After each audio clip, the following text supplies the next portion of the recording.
conversation starting. Sure. Where are we supposed to look? Does it matter? You can be looking Just at each other. You're really having a conversation. Oh, it's between us three. Yeah, like. There you today go. was going so well.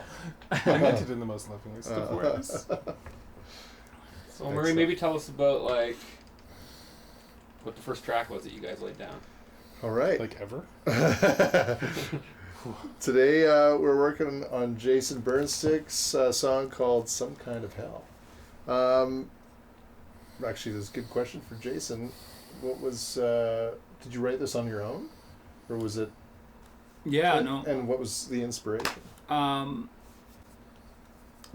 I started thinking about like being a dad, and the future, like the whole environmental thing, like leaving something back for my kid. Because for me, like I'm collecting these guitars, vintage guitars that when he gets old enough, I want to give them to him.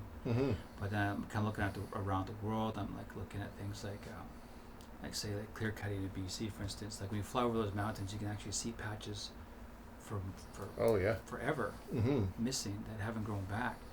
And that's like 100 years old, like old growth forest, and then the when you're looking into the waters, like the salmon's like disappearing. They're trying to like replenish it, and so I started thinking about these things, and it just started kind of bothering me, and not to mention like the social issues that are happening. So this is kind of really where this came from, where no matter how you spin it, no matter how whatever you say, whatever kind of light you put it in, it's going to be what it is. And at the end of the day, I think if we keep going in this direction, it's not going to be very pretty.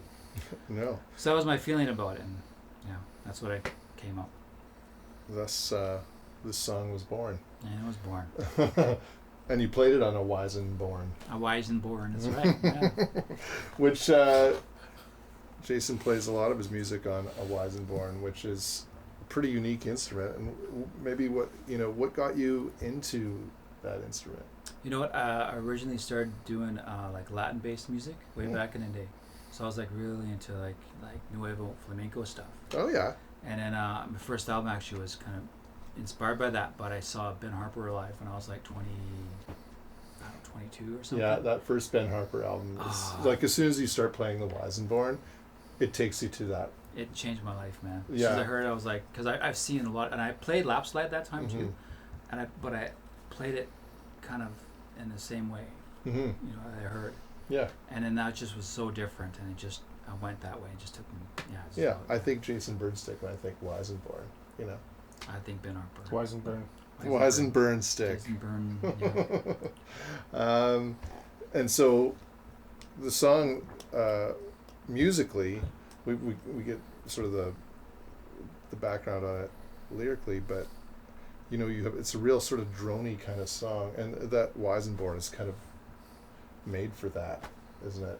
It's just kind of a you know what, you can take an acoustic guitar and you can put it in the same thing and it's not going to have that same tone. And I was with Paul yesterday and we're playing different ones. I had Teardrop here yesterday, a newer one, and it was rich and warm. It had its own sound, its own voice, but they all have that. They all have their own thing going on. There's no two that sound the same.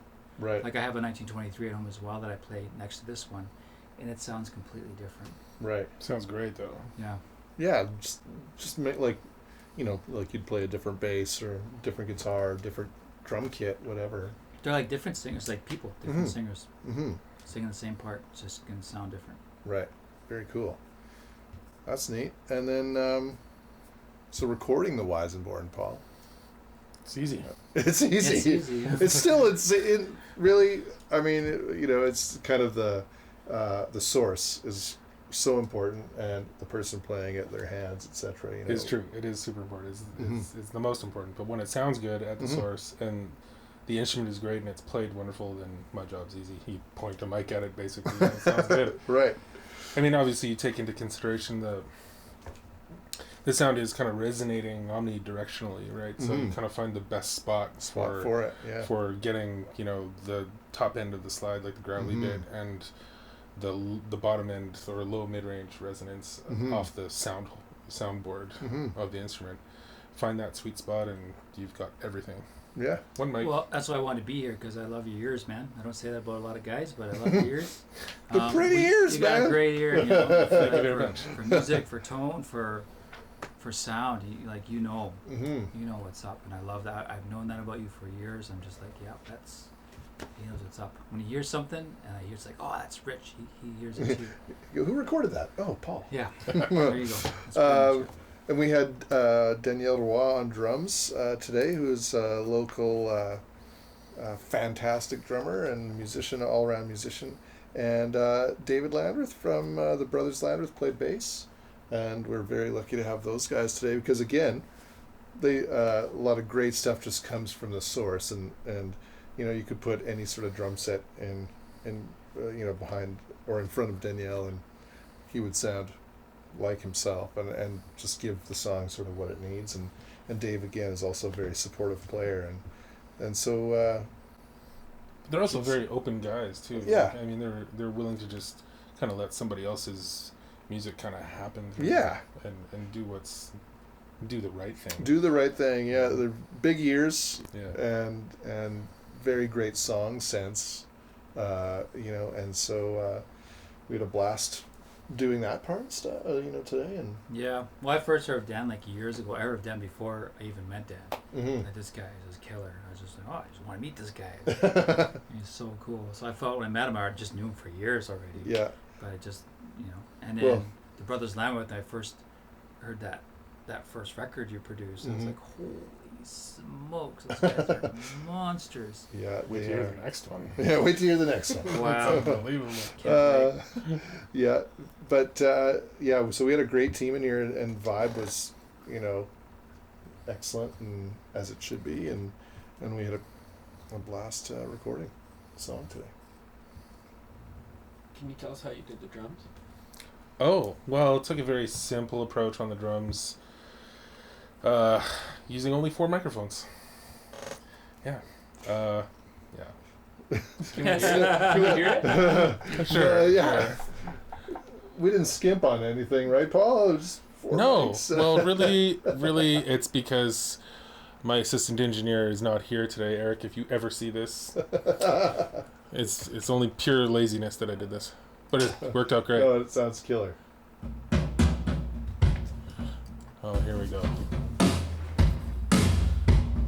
So that's huge drums. 4 mics. 4 microphones. Yeah. Yeah. From the cries of a child to their last goals. There's everybody else too. There you go. Nice. Yeah. That is a lot of great records have been recorded for 4 microphones It's true. on the drums. I mean, what you more do you need, really? know. Yeah. The drums even outnumbered. Did they outnumber the microphones? They did, Mhm. yeah. Well, it's just a matter of commitment at that point. It's there's not much tweaking after the fact, so. I'm a fan of commitment when it comes to recording. Me too, big fan. If we get the right sound, then we shouldn't be thinking about what can we do to it later. It's like, Yeah. let's make it great right from the beginning. Yeah. You know. I own almost every plugin in the world, but if you look at our mix sessions here, there's Hardly anything on 2 it. on there. There's maybe a reverb. Well, not even, since I got a plate reverb, I don't even use reverb plugins anymore. Right. Yeah. But maybe some mix bus compression a little bit, and Right. Drum bus compression, maybe a gate if I need to. Right. But yeah, Yeah. no other plugins. Pretty It's- minimal. It's all source. You commit and you're happy. Yeah. I agree. Yeah. I think we're good, eh?